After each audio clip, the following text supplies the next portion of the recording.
সেলাই করতে পারো তো এটা? আর সেলাই হবে না এখন। সেলাই করতে পারো তো? তুই একটু করে দে, তুই তো একটা ডাক্তার। তুই থাকলে আর এত লোক খুঁজি? হ্যাঁ, দে মলম দে ভাই, মলম দে।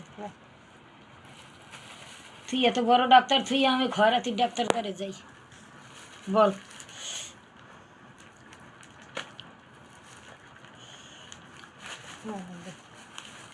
উঠছেই তো না আমার উল্টো। তুই কালকে ওই তেল রং দিয়ে হাত দিছিস, ওই জন্য সব ইয়ে হয়ে গেছে। অনেকটা ভালো হয়েছে।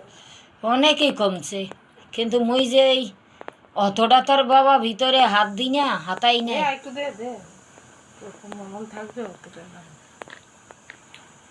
কিন্তু সব ভিতর দিয়ে টাইনে উঠতে যায় কাপড়ে মনে হয়। এলে কি সাদা সাদা কিছু ছিল কোথায়? ওই যেটা বের করেছে ওটা তো হয়, সাদা সাদা হয় না? হ্যাঁ, ওটা তো পুজ, পুজ হয় না ওইটা পুজই হয় সাদা সাদা।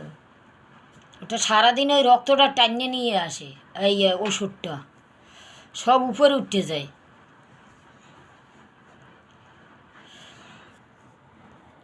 পুরোটাই ঢুকে যাচ্ছে।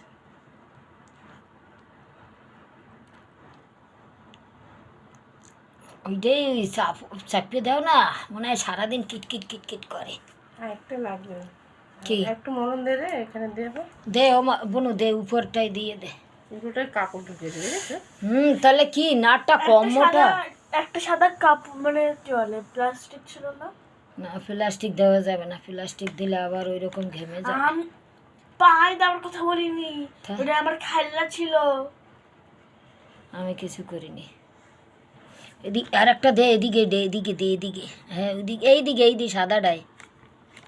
হ্যাঁ হ্যাঁ, ওগুলো ঘাও। এই যে এইটা একটা ফোড়ার মতো হয়ে গেছিল।